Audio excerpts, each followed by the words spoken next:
मेरा नाम सुनैना है। मैं एक छोटे से गांव के साधारण लेकिन बहुत ही पेचीदा घराने में पैदा हुई। मेरे पापा किसान थे जो बहुत ही मेहनती और शांत स्वभाव के थे। वे दिन भर खेतों में काम करते और शाम को थके हारे घर लौटते। लेकिन वो घर असल में मेरे पापा का था ही नहीं। वहां पर चाचा का राज था। चाचा सरकारी कर्मचारी थे और दादा दादी ने हमेशा उन्हीं को सब कुछ समझा। घर की बागडोर, फैसले, इज्जत, यहाँ तक कि पापा की भी हर चीज उनके कदमों में थी। मेरी माँ, जिन्हें सब मीरा कहते थे, एक मेहनती और साधारण औरत थी। वो पापा से ज्यादा कुछ कहती नहीं थी, बस खामोशी से मेरी पैदाइश के बाद हर दिन काटती जा रही थी। हाँ, मैं उनकी इकलौती संतान थी। मेरी पैदाइश पर माँ के चेहरे पर एक अलग चमक आई थी, लेकिन वो खुशी सिर्फ चंद लम्हों की थी। डॉक्टर ने जब ये बताया कि मेरी एक टांग दूसरी से छोटी है और मैं सारी उम्र लंगड़ाकर चलूंगी, तो वो चमक उनकी आंखों से छिन गई। मेरी बेटी का नसीब तो खराब हो गया, माँ ने दबी आवाज में कहा। लेकिन मैंने उनकी आवाज में वो कपकपाहट महसूस की जो इंसान अपनी हारी हुई तकदीर पर करता है। तू लंगड़ी है। ये आवाज मेरी चाची की थी, जो हर दिन मेरे वजूद पर एक नया ताना लगाती थी। उनकी 3 संतानें थीं, 2 बेटियां और 1 बेटा। बड़ी बेटी गुड़िया को तो जैसे मेरा मजाक उड़ाने का लाइसेंस मिला हुआ था। जब भी मैं आंगन में खेलती, वो अपनी किताबें बंद कर हंसती। माँ, देखो लंगड़ी नाच रही है। माँ कुछ नहीं कहती थी। बस रात को माँ मेरे बालों में उंगलियां चलाते हुए चुपचाप आंसू बहाती थी। मैं उनसे कहती, माँ, आपने मुझे सब्र सिखाया है तो आप भी मत रोया करो। जो भी होता है भगवान देख रहा है। मैंने बचपन में ही सीख लिया था कि बर्दाश्त कैसे करते हैं। जब दादाजी दुनिया से चले गए तो उनकी सारी जायदाद चाचा के नाम हो गई। पापा के हिस्से में कुछ भी नहीं आया। मेरे पापा बहुत सीधे थे। उन्होंने कभी अपने अधिकार के लिए आवाज नहीं उठाई। शायद वो समझते थे कि बेटे के ना होने की सजा उन्हें उम्र भर भुगतनी पड़ेगी।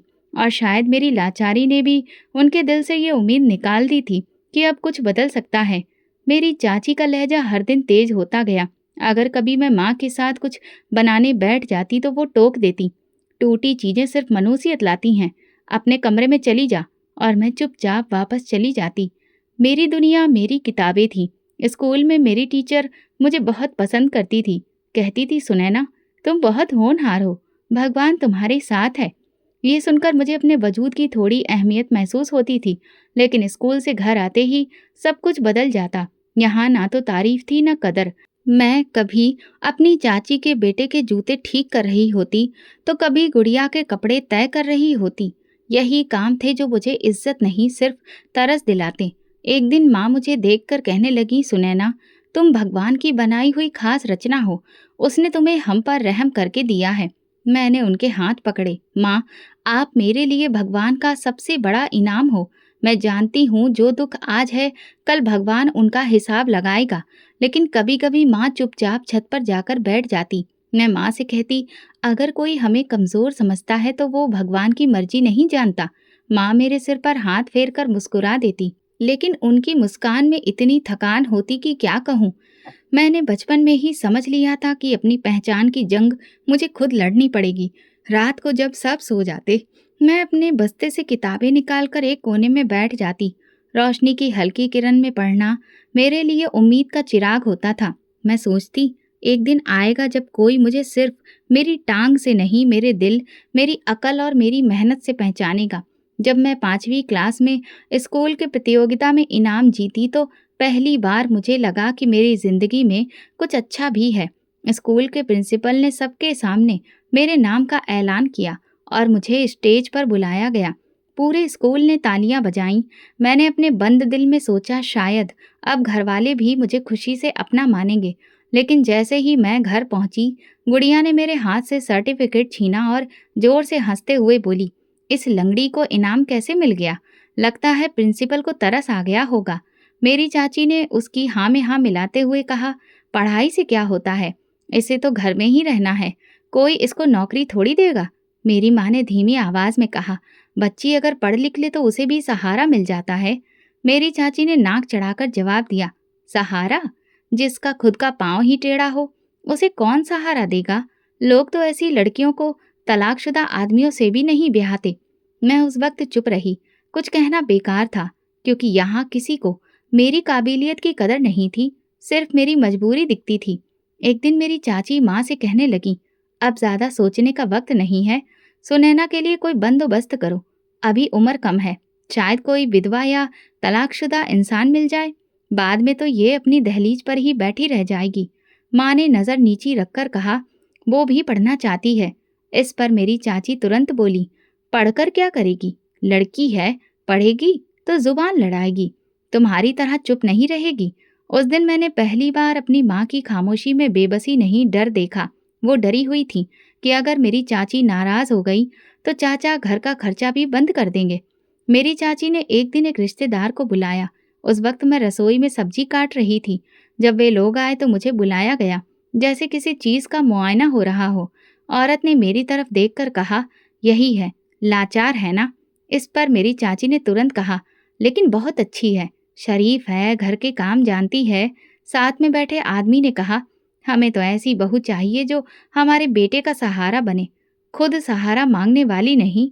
अगले दिन उन्होंने इनकार कर दिया और उस इनकार के बाद जैसे घर में जश्न हुआ। गुड़िया ने ताना मारते हुए कहा, एक और नाकामी, सुनैना को तो अब गिनकर ही रिश्ते आएंगे। मैं चुपचाप छत पर जाकर बैठ गई। ये सब मेरे लिए नया नहीं था, लेकिन हर बार कुछ अंदर जरूर टूट जाता था। कभी कभी मेरी चाची काम से बचने के लिए मेहमानों के सामने खुद बैठ जाती और फिर मेरे हालातों पर खूब मजे लेती। इसका तो शरीर भी पूरा नहीं है, बेचारी, इसकी माँ इसे कैसे पाल रही है। गुड़िया स्कूल में मेरे साथ थी, लेकिन वो हमेशा अपने आप को मुझसे बेहतर समझती थी। हालांकि क्लास में वो बड़ी मुश्किल से पास होती, लेकिन उसे इस बात का घमंड था कि वो खूबसूरत है। सुनैना, नंबर लेकर क्या करोगी? चेहरे पर तो कुछ भी नहीं है, तुम्हें कोई मैरिट भी नहीं करेगा, सहारे की जरूरत है। वो कहती। मैंने कभी जवाब नहीं दिया, बस एग्जाम में एक एक नंबर बढ़ाती रही। 9वीं क्लास में जब मेरा रिजल्ट आया, मैंने पूरी क्लास में दूसरी पोजीशन हासिल की थी। घर जाकर पापा को बताया तो वो मुस्कुराकर देखने लगे, लेकिन कुछ बोले नहीं। मेरी चाची ने सुना तो तुरंत बोली, क्या फायदा ऐसे नंबरों का? इसको चार दीवारी से बाहर निकलने कौन देगा? शादी करवाओ और निपटाओ इसे। पापा कुछ नहीं बोले। माँ खामोश थी और मैं दिल ही दिल में सोच रही थी, क्या मेरी जिंदगी का मतलब सिर्फ निपटाना है? उसी दिन मेरी चाची ने फिर से एक दूसरे के दूर से रिश्तेदार से बात की। वो इंसान उम्र में मुझसे बहुत बड़ा था, उसकी पत्नी का देहांत हो गया था। मेरी चाची को लगा कि ये मेरे लिए अच्छा रिश्ता है, लेकिन इस बार जब वो आए, मैंने उनकी आंखों में वही पुराना सवाल पढ़ लिया, ये तो लाचार है। उन्होंने भी इनकार किया, मगर जाते जाते एक बात कह गए, लड़की तो अच्छी लगती है पर मेरे बच्चों को संभाल नहीं पाएगी। अगले दिन गुड़िया फिर ताना मारने आई, सुना है कल वाले भी इनकार करके चले गए, तुम तो पूरे गांव में मशहूर हो गई हो, रिजेक्टेड पीस। मैंने सिर्फ इतना कहा, मेरे नसीब का फैसला इंसान नहीं भगवान करेगा। और वो हंसी, जैसे मैंने कोई बहुत बड़ा जोक सुना दिया हो। लेकिन मैं जानती थी कि मेरी कहानी यहीं खत्म नहीं हुई है। मैंने खुद से वादा किया था, अगर लोग मेरी लाचारी को मेरा अंजाम समझते हैं तो मैं उसे अपनी शुरुआत बना लूंगी। अब मैं 10वीं क्लास में थी, बस मेरी एक ही ख्वाहिश थी कि अच्छे नंबर लाकर शहर के कॉलेज में दाखिला लेना। मैं दिन रात मेहनत करने लगी, लेकिन घर का माहौल अभी भी बोझिल था। मेरी चाची हर दूसरे तीसरे दिन किसी न किसी को ले आती और मैं समझ जाती थी कि फिर से एक बार मोल भाव होने वाला है। मेरे एग्जाम पास आ रहे थे और जो माहौल था वो बहुत बुरा था। एक दिन माँ मेरे कमरे में आई, उनके हाथ में कपड़े थे। बोली, ये पहन लो, कल फिर कोई आ रहा है। मैं बस एक लम्हे के लिए उनकी आंखों में देखा। माँ, मेरे एग्जाम सर पर हैं, कम से कम अभी तो। उन्होंने हाथ उठाकर मेरी बात रोक दी। सुनैना, तुम्हें पता है हम कब से तुम्हारी चाची के रहमो करम पर हैं। पापा भी चुप हैं, तुम ही समझदारी दिखाओ। अगले दिन मैं तैयार होकर बैठी, बालों में तेल लगा था, जूड़ा सलीके से बनाया, लेकिन दिल वो तो जैसे कहीं और था। लोग आए, देखा, सवाल किए और जाते हुए चाचा को अलग ले जाकर कुछ कहा। बाद में मेरी चाची ने माँ को बताया, वो कह रहे थे कि लड़की ठीक है, लेकिन हमारे बेटे को पूरी चाहिए, ना कि कोई आधी लड़की।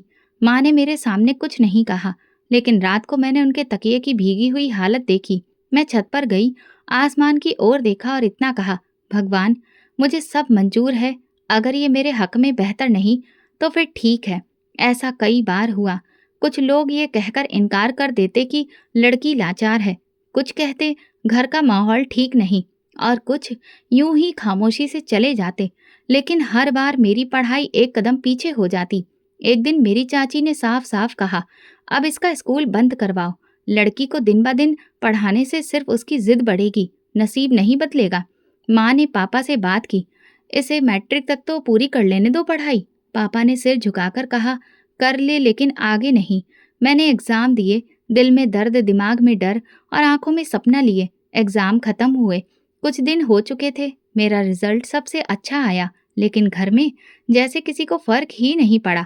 मैंने वो कॉपी जिस पर सबसे ज्यादा नंबर लिखे थे अपनी किताबों के बीच में छुपा दी। पापा ने एक बार पूछा था, क्या इरादा है आगे पढ़ने का? मैंने कहा, दिल तो है लेकिन हालात नहीं। उन्होंने मेरी बात पूरी होने से पहले ही सिर झुका लिया, जैसे वो खुद इस बात को जानते हों। एक शाम माँ मेरे पास आई, चुपचाप बाल संवारने लगी। मैंने उनके चेहरे को ध्यान से देखा, आंखों के नीचे हल्के काले घेरे थे। बोली, बेटा कल कुछ लोग आ रहे हैं, तुम्हारी चाची कहती है बहुत अच्छा रिश्ता है, लड़का अमीर है। मैंने कोई सवाल नहीं किया, बस इतना कहा, जो ठीक लगे वही करिए। अगले दिन सुबह से ही घर में हलचल शुरू हो गई। मेरी चाची जल्दी जल्दी सफाई कर रही थी, गुड़िया कपड़ों में उलझी थी और मैं कमरे के कोने में बैठी भगवान की पूजा कर रही थी। अजीब सा महसूस हो रहा था, ना परेशानी ना उम्मीद, बस खामोशी। दोपहर को जब सूरज सर पर आया तो मेहमान भी आ गए। मेरी चाची ने तुरंत कमरे में बुलाया और कहा, तैयार हो जाओ, मेहमान आ गए हैं। लड़का कारोबारी है, 2 बच्चे हैं, लेकिन उसके पास पैसा बहुत है। अगर ये रिश्ता हो जाए तो तुम्हारी किस्मत संवर जाएगी। ये तुम्हारे लिए आखिरी मौका है। आखिरी मौका? मैं इस बात पर रुक गई। क्या इंसान की जिंदगी में मौकों की गिनती तय होती है? मैं सफेद रंग का सूट पहने आईने के सामने खड़ी खुद को देख रही थी कि तभी गुड़िया आई और दरवाजे की चौखट से टेक लगाकर कहने लगी, मैडम तैयार हो रही हैं। उम्मीद है इस बार भी वापसी का टिकट मिलेगा, लेकिन खैर, किस्मत तुम्हारी है, शायद इस बार कोई तरस खा ले। मैंने उसकी तरफ देखा और कहा, मैं खुद पर तरस नहीं खाती, क्योंकि मुझे मेरे भगवान पर भरोसा है। नीचे जाकर बैठी तो पहली नजर उस औरत पर पड़ी जो लड़के की माँ लग रही थी। उसकी नजरें मेरे पैरों पर थम गईं। लड़का चुपचाप बैठा रहा। मेरी चाची उनके सामने मेरी तारीफों के पुल बांधती रही। बहुत अच्छी लड़की है, माँ बाप की सारी बातें मानती है, घर के काम भी जानती है और चुपचाप रहती है। औरत ने सवाल किया, लड़की को कामकाज में कोई दिक्कत तो नहीं?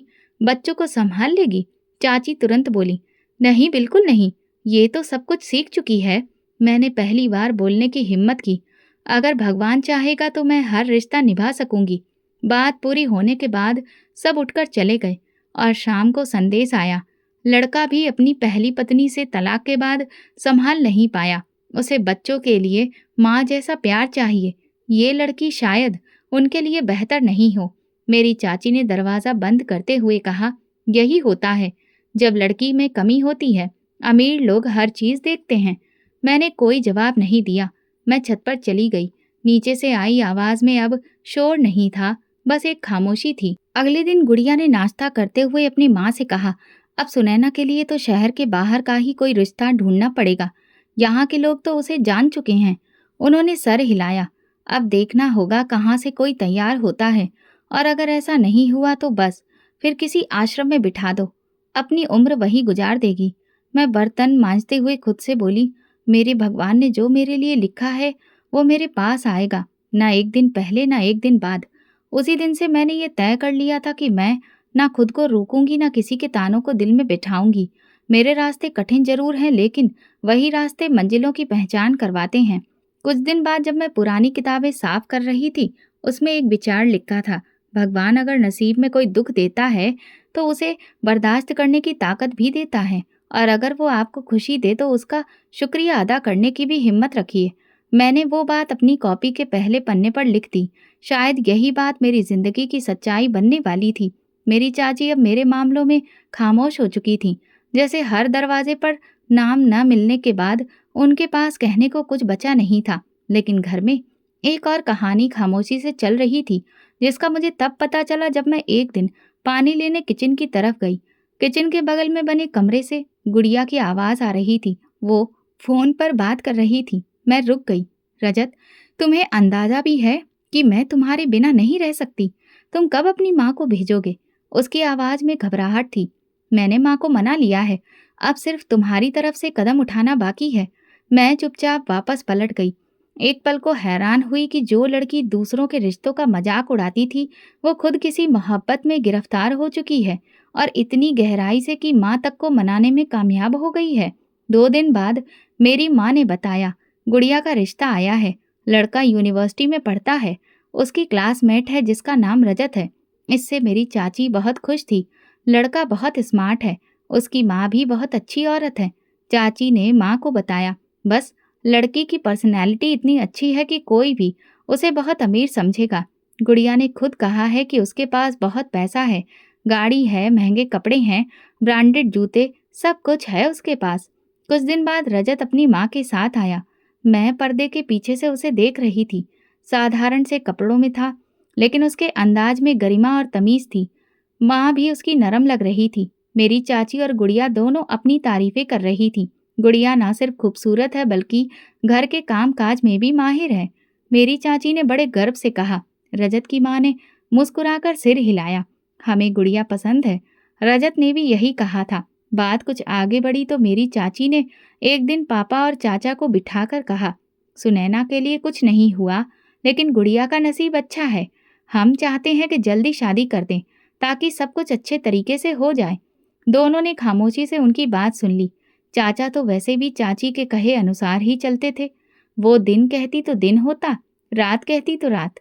लेकिन मेरी माँ को परेशानी होने लगी। एक दिन उन्होंने मुझसे कहा, पता नहीं क्यों मुझे इस रिश्ते में जल्दबाजी महसूस हो रही है। मैंने कहा, माँ, आपने कभी किसी के मामले में दखल नहीं दिया, इस बार भी खामोश रहिए। हर किसी का नसीब उसका साथ देता है या नहीं, ये वक्त बताता है। मेरी चाची हर दिन शादी की तैयारियों में लगी थी। गुड़िया महंगे कपड़े, जूते और जेवर देखकर खुश होती, गर्व से कहती, सुनैना को भी दिखा दो, कम से कम शादी की तैयारी की खुशबू तो महसूस कर लेगी। रजत के आने जाने का सिलसिला बढ़ गया। वो हर हफ्ते अपनी माँ के साथ आता, खामोशी से बैठता, सुनता और चला जाता। मेरी चाची उसकी कुछ बातों पर आपत्ति जताने लगी थी, लेकिन गुड़िया ने उन्हें तसल्ली दी। माँ, आपको क्या लगता है जिसके पास सब कुछ होता है वो जरूरत से ज्यादा बोलता है? नहीं, वो बस अपने कामों से खुद को जाहिर करता है। एक दिन चाची ने माँ से कहा, सोचा है शादी से पहले रजत के घर चलें, कम से कम लड़की का भविष्य कैसा है देख लें। लेकिन वे लोग कहते हैं कि अभी घर में मरम्मत का काम हो रहा है, इसलिए बाद में आ जाना। माँ ने कोई सवाल नहीं किया, लेकिन मुझे महसूस हुआ कि बातों में कुछ झोल है। मैंने गुड़िया को दोबारा फोन पर बात करते हुए सुना, रजत, तुमने वादा किया था कि शादी के बाद मुझे सब कुछ दोगे। अमीर लोग अपनी चीजें छुपाते नहीं, दिखाते हैं। मैंने उस दिन खुद से एक बात कही, जो चीज ज्यादा चमकती है जरूरी नहीं कि वो सोना ही हो। मेरी चाची ने मेहंदी के कपड़े देखने के लिए मुझे भी साथ चलने को कहा। मैं उनके साथ गई। दुकान पर खड़े होकर गुड़िया ने कहा, सुनैना, ये वाले कपड़े तुम पर अच्छे नहीं लगेंगे, क्योंकि तुम्हारी चाल इनके साथ नहीं चलेगी। तुम बस अपने सीधे साधे कपड़ों में ही अच्छी लगती हो। मैंने नजर झुकाते हुए कहा, कपड़े इंसान की किस्मत नहीं बदलते, नीयत बदलती है। और वो हंसी, जैसे कोई मजाक सुना हो। वापस आकर मैंने खामोशी से भगवान के आगे हाथ जोड़ दिए, शायद कोई इशारा मिल जाए। और इस वक्त मुझे एहसास हुआ कि ये रिश्ता, ये रजत और ये दिखावा सब कुछ जल्दी ही अपनी हकीकत दिखाने वाला है। शादी की तारीख करीब आ चुकी थी। घर में जैसे खुशियों की बहार थी। मेरी चाची हर रोज नए काम गिनवाती। मेहंदी, बारात, रिसेप्शन, सबकी तैयारी जोरों शोरों पर थी। गुड़िया पूरे मोहल्ले में अपनी शादी की बातें गर्व से सुनाती। रजत के घर में तो मैं राज करूंगी। माँ कहती है मेरी किस्मत का सितारा बहुत चमक रहा है। चाचा अब तक खामोश थे, मगर एक दिन चाची ने कहा, अब बस ये काम रह गया है कि एक बार रजत का घर देख लें। हमें भी तसल्ली हो कि लड़की कैसे घर में जा रही है, माहौल कैसा होगा। चाचा ने तुरंत हामी भर दी। अगले दिन दोनों पति पत्नी तैयारी करके निकले। गुड़िया ने जाते वक्त कहा, माँ, बस देख लीजिएगा, महल ही होगा। रजत हमेशा कहता है कि उसे सादगी पसंद है, इसीलिए सब कुछ बाद में दिखाऊंगा। शाम के करीब वापसी हुई और मेरी चाची का चेहरा पीला पड़ा था। चाचा खामोश, जैसे उन्हें सांप सूंघ गया हो। माँ ने सवालिया निगाहों से देखा। क्या हुआ? चाची ने बैठते ही पानी मांगा और फिर कांपती आवाज में कहा, वो रजत तो एक झोपड़ी में रहता है, कच्ची दीवारें, टपकती छत और एक कमरे का मकान। गुड़िया कमरे से निकली। क्या मतलब? आपने गलत देख लिया होगा।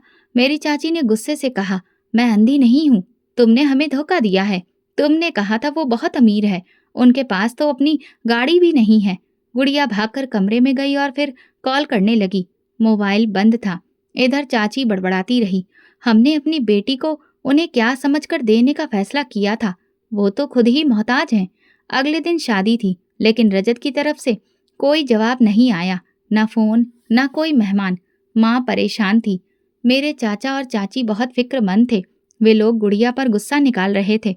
दिन ढल रहा था कि अचानक 4 लोग दरवाजे पर आए। रजत, उसकी माँ और कुछ जान पहचान वाले।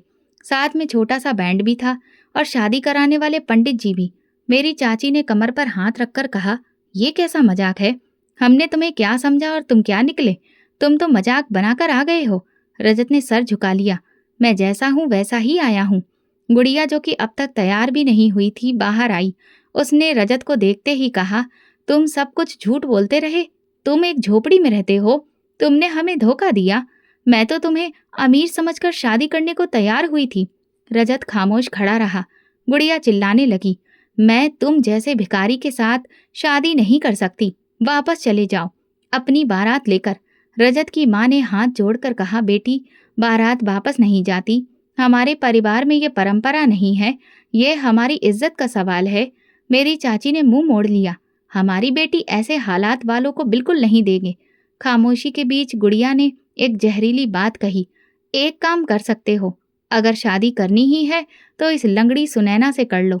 वैसे भी वो तुम्हारे जैसी हालत की है और इसे कोई अच्छा मिलने वाला भी नहीं। जैसे बिजली गिर गई हो। सब चौंक गए। माँ की आंखें नम हो गईं। मैं दरवाजे की चौखट पर खड़ी थी, सब कुछ सुन रही थी। रजत ने मेरी तरफ देखा, फिर चाची और चाचा की तरफ। अगर आप लोग इजाजत दे तो मैं सच में सुनैना से शादी करना चाहता हूँ। मेरी चाची की आंखें फैल गईं। क्या तुम पागल हो गए हो? रजत की माँ ने धीरे से कहा, हाँ, हमें सुनैना पसंद है। हमें इज्जत की जरूरत है और सुनैना में वो सब है। पापा आगे बढ़े। अगर सुनैना तैयार है तो फिर हम भी तैयार हैं। सबकी नजरें मुझ पर थीं। मैंने दिल से एक बार फिर भगवान का नाम लिया। शायद ये मेरे लिए बेहतर था और मैं खामोशी से सर हिला दिया। रजत मुस्कुरा दिया और पंडित जी ने शादी शुरू की। मंत्र पढ़े जा रहे थे और मैं एक एक करके सारे रस्मों रिवाज निभा रही थी।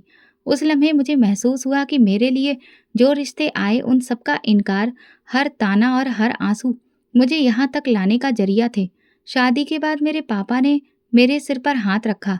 सुनैना बेटी, तुम्हें भगवान के फैसले पर यकीन करना होगा। एक दिन वही तुम्हारा गर्व बन जाएगा। मैंने उनके हाथ अपने गाल से लगाए। माँ ने चुपके से मेरे कान में कहा, भगवान ने तुम्हें वो इज्जत दी है जो हम चाहते हुए भी नहीं दे पाए। बारात रवाना हुई। सबकी नजरें आपस में एक दूसरे से टकरा रही थी। गुड़िया, जो अभी भी दरवाजे के पास खड़ी थी, नजरें चुरा रही थी। मेरी चाची बार बार चाचा को बोल रही थी, जैसे हर इल्जाम उन्हीं पर डाल रही हो। मगर अब सब बेकार था। मैं दुल्हन बन चुकी थी, उससे इंसान की जो कल तक गुड़िया का सपना था।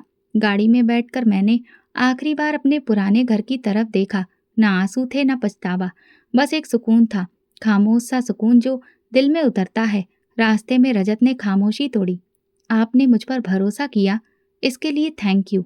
मैंने सिर्फ इतना कहा, जिस पर भगवान का करम हो वो दूसरों पर भी भरोसा कर सकता है। गाड़ी शहर की गलियों से होते हुए एक अलग रास्ते पर मुड़ गई। मैं सोच रही थी कि झोपड़ी शायद किसी वीरान इलाके में होगी, लेकिन रास्ता तो शहर के पॉश इलाके की तरफ जा रहा था। मैं कुछ बोलने ही वाली थी कि रजत ने अचानक गाड़ी एक बहुत बड़े शानदार गेट पर रोकी। मैं चौंक गई। रजत मुस्कुराया, हाँ, हम पहुंच गए। दरवाज़ा खुला, गाड़ी अंदर गई और मेरे सामने एक शानदार आलीशान हवेली खड़ी थी। बड़े बड़े पिलर, बहुत अच्छे से तराशी हुई खिड़कियां और बाहर का लॉन जैसे किसी फिल्म का नज़ारा हो। मैं हक्का बक्का रह गई। दरवाज़ा खुलते ही नौकरानियों ने फूलों की बारिश की और एक उम्रदराज औरत ने मेरे माथे पर टीका लगाया। स्वागत है तुम्हारा बेटी, ये घर अब तुम्हारा है। मैं दरवाजे पर खड़ी सोच रही थी कि जो इंसान खुद को झोपड़ी वाला कहता रहा, वो इस महल में कैसे रहता है। फिर उन्होंने धीरे से कहा, लीजिए, आपको आपका कमरा दिखा देता हूँ। अंदर दाखिल होते ही हर चीज एक नई दुनिया की झलक थी। कालीन, झूमर, एक से एक सब कुछ महंगा, जब कमरे में दाखिल हुई तो वहाँ हर चीज़ मेरा इंतज़ार कर रही थी। फूलों से सजा बिस्तर, ढेर सारी खुशबू। मैंने हैरत से कहा, ये सब? रजत ने कहा, मैं झूठा नहीं था, सिर्फ चुपचाप था। मैं जानना चाहता था कि कौन मेरे साथ मेरी सच्चाई के बिना चल सकता है। मैंने कहा, तो वो सब झोपड़ी, गरीबों वाला माहौल, वो सब दिखाने का तरीका था। मैं तुम्हारी कजिन को समझ चुका था। उसे प्यार मोहब्बत से कोई मतलब नहीं था, बस उसे रुपया पैसा और चमक देखनी थी। रजत ने कुर्सी पर बैठकर कहा, मैं चाहता था कि जो मेरी पत्नी बने वो मेरी सोच, मेरे जज्बे, मेरे दिल को समझे, और तुमने इसे समझा। मैंने नज़र झुकाकर कहा, मुझे तुमसे कुछ नहीं चाहिए था, बस इज्जत जो तुमने दी है वही काफ़ी है। उसमें सब कुछ मेरे लिए बदल गया था। जो कल तक मुझे लंगड़ी कहकर बेकार समझते रहे, आज उनकी नज़र में मैं एक महल की मालकिन बन चुकी थी। रात को माँ का फ़ोन आया, सुनैना सब ठीक है ना?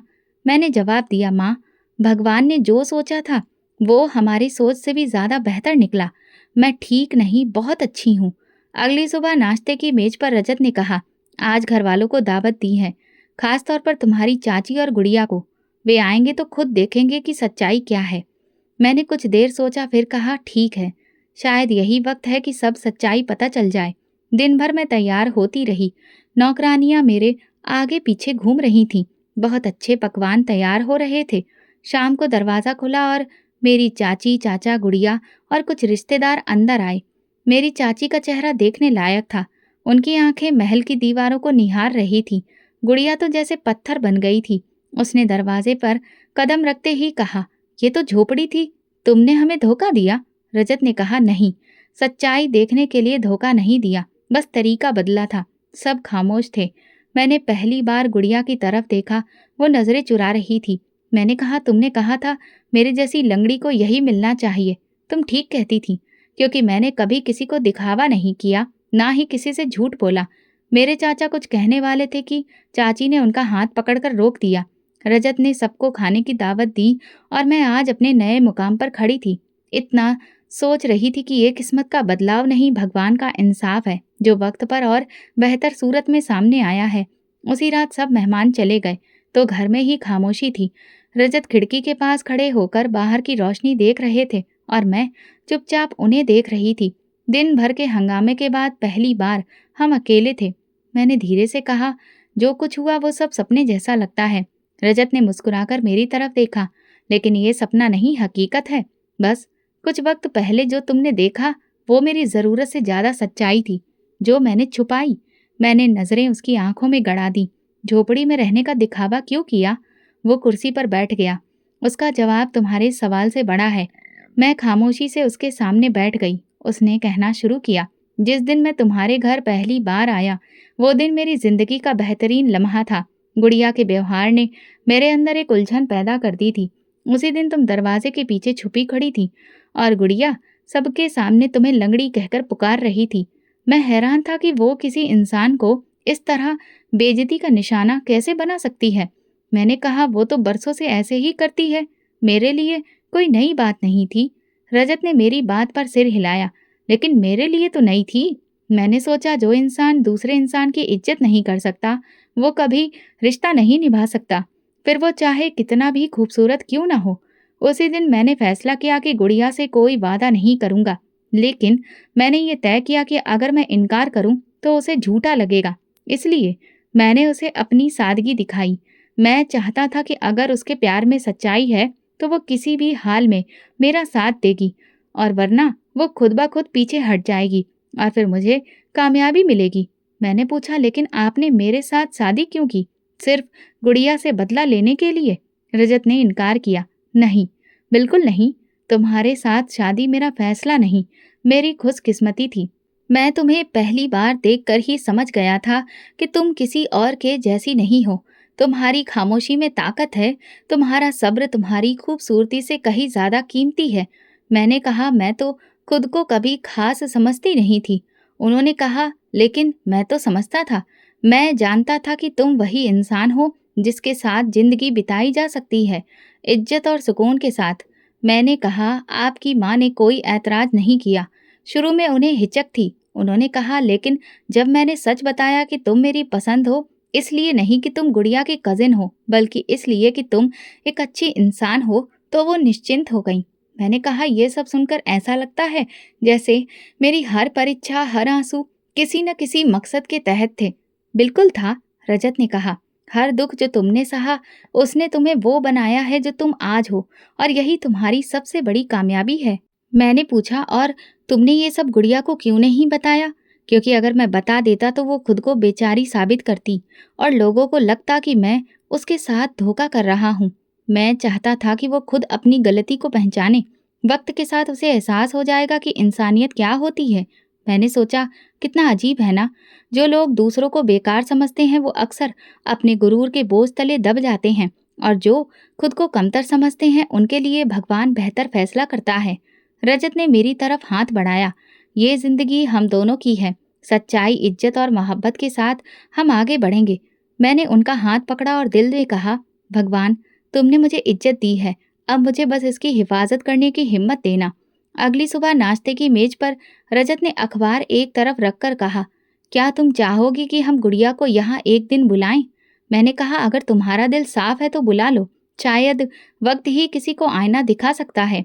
रजत ने एक नौकर को बुलाया और खबर भिजवाने को कहा। पूरे दिन में कई बार ख्याल आया कि वो आएगी भी या नहीं, लेकिन अगली सुबह दरवाजे पर बैल बजी और पता चला कि गुड़िया आ गई है। दरवाज़ा खुला, वो अंदर आई। जैसे ही उसकी नज़र सामने की साज सज्जा पर पड़ी, उसके कदम रुक गए। ये वही घर है, उसने धीरे से जैसे खुद को यकीन दिलाया। रजत ने आगे बढ़कर कहा, वेलकम, तुम्हारी सेवा का मौका मिल रहा है, ये भी किस्मत है। गुड़िया ने नज़र चुराकर कहा, ये सब कैसे? तुम तो। रजत ने बात काट दी, मैं वही हूँ जो था, बस तुम देख नहीं पाई। हम सब मेज पर बैठे थे, मैं चुपचाप खाना परोस रही थी। गुड़िया बार बार इधर उधर देखती, जैसे भरोसा नहीं कर पा रही हो कि जो इंसान कल उसकी नज़र में एक भिखारी था, वो आज किसी करोड़पति से कम नहीं। रजत ने कहा, तुम्हें याद है, तुमने मेरी बारात वापस कर दी थी। तुमने कहा था कि मैं एक झोपड़ी में रहने वाला गरीब हूँ। गुड़िया ने नज़र नीचे कर ली। मैंने गलती की। रजत की आवाज़ में सख्ती थी। नहीं, तुमने सिर्फ गलती नहीं की, तुमने मेरे कैरेक्टर पर भी फैसला कर दिया था। मेरी माँ की बेइज्जती की, और जिसे तुम लंगड़ी कहती थी, उस पर ताना मारकर मेरे साथ उसका मजाक उड़ाया। गुड़िया की आंखों में नमी आ गई। मुझे लगा तुम झूठ बोल रहे हो। असल में तुम्हें हमेशा वही सच अच्छा लगा जो तुम्हारे गुरूर को खुश करे। तुमने कभी इंसान को दिल से नहीं पढ़ा, तुमने बस चमक देखी, और जब वो चमक नहीं मिली तो तुमने उसे कचरा समझकर फेंक दिया। मैंने गुड़िया को पानी का गिलास दिया। गुड़िया ने कांपते हाथों से गिलास लिया। सुनैना, मुझे माफ़ कर दो, मैंने तुम्हें बहुत दुख दिए, तुम्हारे जख्मों पर नमक छिड़का। मैंने कहा, मैंने तुम्हें तो उसी दिन माफ़ कर दिया था जब तुमने अपने घमंड में अपने नसीब का दरवाज़ा बंद कर दिया था। लेकिन जिसकी माफ़ी मांगनी है वो मैं नहीं, तुम भगवान से माफ़ी मांगो। गुड़िया ने सिर हिलाया। मैं वाकई पछता रही हूँ। जो भी तुम्हारे साथ किया, अगर वही कभी मेरे साथ हो तो शायद मैं समझ सकूं। मैंने कहा, एहसास जब आ जाए तो बस इतना काफ़ी होता है। बद्दुआ देना मेरी फितरत नहीं। भगवान ने जो दिया है वो बदले से नहीं, मेरे सब्र का इनाम था। रजत ने कहा, आज तुम यहाँ हो तो सिर्फ इसलिए कि तुम देख सको कि तुम्हारा घमंड कैसे टूटा है। हमने तुम्हें बुलाया ताकि तुम जान सको, इंसान को परखने के लिए ना तो चाल बड़ी चाहिए होती है, ना पैसा, बल्कि दिल की नरमी और नज़र की गहराई होती है। गुड़िया के पास शब्द नहीं थे। कुछ देर बाद वो उठकर दरवाजे की तरफ गई। जाते जाते पलटी और कहा, सुनैना, तुम्हारी जगह मैं होती तो शायद बद्दुआ देती, लेकिन तुमने जो कहा वो दिल को लगा। मैं सच में भगवान से माफ़ी मांगूंगी। उसके जाने के बाद मैं रजत की तरफ देख रही थी। मुझे वो दिन याद आ गया जिसका सपना मैंने नहीं देखा था, लेकिन वो मेरे नसीब में लिख दिया गया था। रजत ने मेरा हाथ थामा। उस दिन तुमने जो फैसला किया वही आज हमारी इज्जत का मुकाम बन गया है। कभी कभी जिंदगी तुम्हें आजमाइशों में डालती है, सिर्फ इसलिए कि तुम अपनी असलियत पहचान सको। धीरे धीरे महीने गुजर गए थे। एक दिन माँ का फोन आया। आवाज में हिचकी और चाहत थी। बेटा, तुमसे एक बात कहनी है। गुड़िया की कल शादी हो रही है। लड़का बहुत अमीर है, बड़े कारोबारी खानदान से रिश्ता है। मैं चुपचाप सुनती रही। माँ ने धीरे से कहा, तुम्हें बुला तो नहीं रही, लेकिन हम सब जाएंगे। तुम्हारी चाची ने खास हिदायत दी है कि तुम्हें दावत ना दी जाए। मैंने कहा, माँ, मुझे जाने की जरूरत महसूस भी नहीं हो रही। मेरे दिल में किसी के लिए कोई शिकायत नहीं। शादी हो गई, अखबारों में भी खबर छपी। एक बहुत बड़े अमीर परिवार के बेटे की शादी बहुत जोर शोर से हुई। सोशल मीडिया पर तस्वीरें वायरल हुई। तस्वीर में गुड़िया एक बार फिर सपनों में खोई हुई लग रही थी। 2 महीने बाद एक दिन दरवाजे पर दस्तक हुई। दरवाजा खोला तो मेरी चाची और गुड़िया खड़ी थी। मेरी चाची का चेहरा मुरझाया हुआ था और गुड़िया, वो पहले जैसी गुड़िया नहीं रही थी। मैंने दरवाजे से हटकर रास्ता दिया, अंदर आईं। वे खामोश थीं। पानी का गिलास मांगा। क्या हुआ? मैंने चाची से पूछा। उन्होंने तलाक दे दिया, चाची ने कहा। मैंने कोई हैरत नहीं दिखाई। क्यों? गुड़िया ने रोते हुए कहा। उसकी ये तीसरी शादी थी। कहने लगा, जब मेरा दिल भर जाता है तो ऐसे ही रिश्ता खत्म कर देता हूँ। वो बाहर औरतों के साथ रहता था और कहता कि तुम मेरी खूबसूरत पत्नी हो, लेकिन मेरी आज़ादी की दुश्मन मत बनो। मैंने कहा, तो फिर अब तुम यहाँ क्यों आई हो? गुड़िया ने मेरा हाथ पकड़ा। मैं जानती हूँ कि तुमने मुझे बद्दुआ दी होगी। मेरी हालत देखो, मेरे साथ वही सब कुछ हो रहा है जो मैंने तुम्हारे साथ किया। मैंने हाथ छुड़ाकर कहा, मैंने तुम्हें कभी बद्दुआ नहीं दी गुड़िया। मैंने तो कभी तुम्हारे लिए कुछ बुरा भी नहीं चाहा, लेकिन हाँ, तुम्हारा घमंड जरूर तोड़ दिया गया है। गुड़िया का सिर झुक गया। फिर मेरे साथ ये सब क्यों हो रहा है? मैंने कहा, शायद इसलिए कि भगवान चाहता है कि तुम अपने कर्मों पर नजर डालो। हम जैसे लोग जो दर्द सहते हैं, वो बदला लेने के लिए नहीं, सबक देने के लिए होते हैं। मेरी चाची ने गहरी सांस ली। हमने तुम्हें हमेशा कम समझा और आज जो कुछ हुआ वो शायद हमारी सोच की सजा है। मैंने कहा, सोचने की बात यह है कि इज्जत पैसे से नहीं, व्यवहार से मिलती है। तुमने मेरी इज्जत को बेकार समझा और मेरी लाचारी को भगवान ने इज्जत में बदल दिया। गुड़िया रो रही थी। माफ कर दो सुनैना, मैं रात को सो नहीं पाती हूँ। हर जगह बेइज्जती होती है, हर जुबान पर ताना होता है। मैंने कहा, मैं उस दिन भी नहीं बोली थी जब तुमने मेरी मजबूरी को मेरा अंजाम बना दिया था, लेकिन मैं तुम्हें उसी दिन माफ कर चुकी थी जब तुम्हारे इनकार ने मुझे मेरे नसीब तक पहुंचा दिया। लेकिन एक बात याद रखो, माफी मांगनी है तो भगवान से मांगो, वही है जो सब बदल देता है, किस्मत भी। गुड़िया बोली, मुझे रास्ता दिखाओ सुनैना, मैं थक चुकी हूँ। मैंने कहा, रास्ता वही है जो मैंने चुना है, सब्र करो, भगवान का शुक्रिया अदा करो और खामोशी से जियो। किसी की इज्जत पर सवाल मत उठाओ, चाहे वो तुमसे कमजोर ही क्यों ना हो, क्योंकि भगवान कमजोरों का भी साथ देता है और जब वो इंसाफ करता है तो कोई बचता नहीं। वो दोनों उठी और दरवाजे से निकलते वक्त पलटी। काश मैं पहले तुम जैसी बन जाती। मैंने कहा, काश तुमने पहले अपने आप को पहचाना होता। जिंदगी का एक दौर खत्म हुआ, लेकिन सब कुछ बाकी था। मेरी चाची और गुड़िया के जाने के बाद कई दिन तक घर में खामोशी के साथ बातें चलती रहीं। ना जुबान से कुछ कहा गया, ना दिल से। माँ ने एक दिन फोन पर कहा, बेटी, गुड़िया के लिए फिर से रिश्ता ढूंढा जा रहा है। तुम्हारी चाची को लगता है कि पहली बार उसकी किस्मत खराब निकली, अगली बार संभल जाएगी। मैंने कहा, अगर सच नहीं बदला तो फिर नसीब का नक्शा बदलना मुमकिन नहीं। कुछ हफ्तों में पता चला कि गुड़िया की दूसरी शादी हो गई है। लड़का विदेश में रहता था, एक कारोबारी विजिट पर आया था। शादी के कुछ ही दिनों के बाद वो वहां वापस चला गया और फिर बातचीत कम हो गई। गुड़िया ने कई बार फोन किया, संदेश भिजवाए, लेकिन वो वापस नहीं आया। आखिरकार वो शादी भी बस कागजों की बनकर रह गई। फिर कुछ महीने गुजरे और फिर से तीसरी बार परिवार के ही किसी जानने वाले के जरिए एक और रिश्ता हुआ। लड़का शहर के एक मशहूर बिजनेसमैन का भांजा था, मगर शादी के बाद पता चला कि वो नशे का आदी था। गुड़िया के ससुराल में उसे बोझ की तरह देखा जाने लगा। कुछ महीनों बाद वहां भी तलाक हो गया। मेरी चाची चुपचाप थी। शोर मचाने वाली वो औरत जो कभी गुड़िया की खूबसूरती को ही उसकी सबसे बड़ी खूबी समझती थी, अब शांत हो गई थी। मोहल्ले की औरतें पीठ पीछे कहने लगी थी, शायद किसी की बद्दुआ लगी है। जिस लड़की को सबकी बेटियां जलन से देखती थीं, अब वो खुद तरस का निशान बन गई थी। रजत ने फिर एक दिन कहा, हम गुड़िया के लिए कुछ कर सकते हैं अगर तुम कहो। मैंने कहा, हम वही करेंगे जो एक इंसान दूसरे इंसान के लिए कर सकता है, लेकिन सिर्फ इसलिए नहीं कि वो हमारी जिंदगी की दुश्मन थी, बल्कि इसलिए कि अब वो सबक सीख चुकी है। हमने अपने जानने वालों से बात की। फिर एक दिन एक ऐसा रिश्ता सामने आया जो बहुत अच्छा था। लड़का सरकारी कर्मचारी था, लेकिन बड़ी बात यह थी कि एक ब्रेकडाउन के बाद वो लंगड़ा हो गया था। रजत ने मेरे सामने उसकी सारी बातें रखी। बताओ, तुम क्या कहती हो? मैंने कहा, यही इंसाफ है। जो किसी को सबक दे और उसे इज्जत के साथ जीने दे। हमने अपनी चाची से बात की। रजत ने बहुत संजीदगी से सारी बात रखी। एक रिश्ता आया है, लड़का अच्छा है, अच्छे चरित्र का है और गुड़िया के लिए बेहतर है। चाची ने सारी बातें सुनी, फिर पूछा, क्या वो? रजत ने धीरे से कहा, हाँ, वो एक टांग से लाचार है।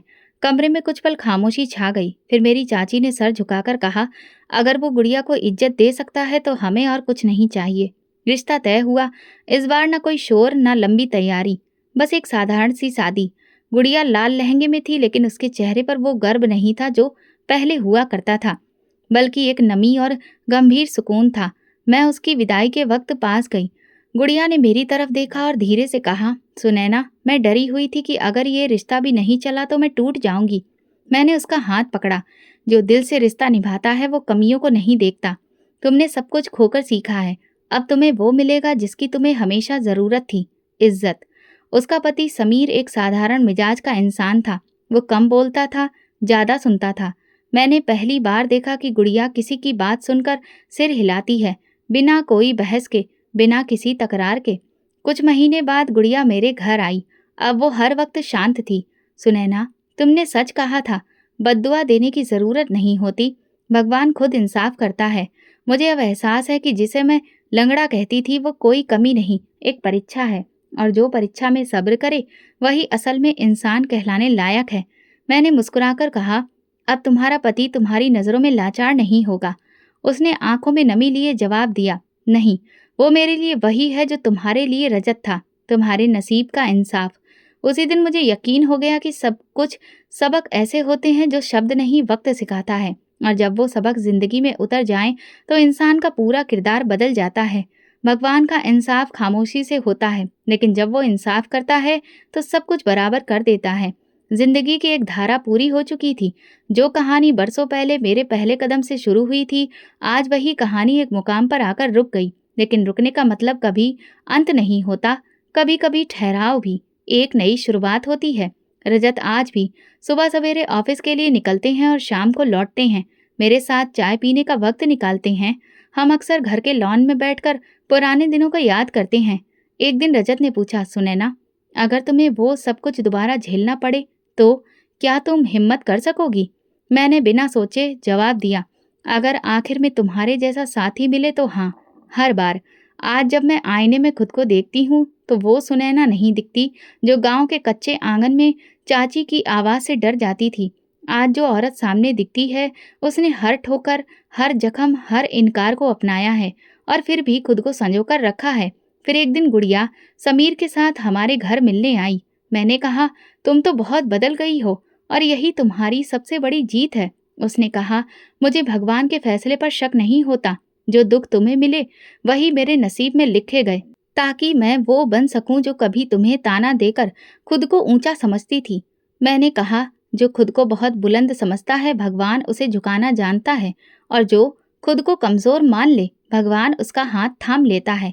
एक दिन स्कूल की मैडम से मुलाकात हुई। उन्होंने कहा, तुम वही सुनैना हो ना जिसे सब लंगड़ी कहकर बुलाते थे? तुम्हारी खबरें सुनती रहती हूँ। तुमने अपनी किस्मत खुद लिखी है। मैंने कहा, नहीं, ये तो सब भगवान की कृपा है। मैंने तो बस उन पर भरोसा रखा। स्कूल वालों ने मुझसे बच्चियों से बात करने के लिए मदद मांगी। जब मैं उनके सामने खड़ी हुई तो कई बार कई आंखें मेरी टांग की तरफ देखने लगी, लेकिन अब उन नजरों में सब बदल चुका था। मैंने कहा, बच्चियों, अगर कभी तुम्हें किसी ने तुम्हारे शरीर, सूरत, हालात या घर की वजह से तोड़ने की कोशिश की हो तो रुक जाना। ना उनसे लड़ो, ना जवाब दो, बस चुपचाप भगवान से प्रार्थना करो, क्योंकि वही तुम्हारे सवालों का जवाब देगा। कमरे में खामोशी छा गई। किसी ने आंखों में आए आंसुओं को छुपाया। वापसी पर रजत ने कहा, आज तुमने वो बात कही जो शायद बहुत से दिलों में उम्मीद जगा देगी। मैंने कहा, जो मेरी जिंदगी ने मुझे सिखाया मैंने बस वही बताया। मेरे माँ बाप अब बहुत खुश थे और सुकून में भी। मेरी चाची भी कभी कभी मुझसे मिलने आती। अब वो मेरी तरफ नजरें झुकाकर बात करती। मैं हर बार उन्हें इज्जत से बैठाती, क्योंकि मैं जानती हूँ इंसान वो नहीं जो बदले, इंसान वो है जो माफ करके आगे बढ़ जाए।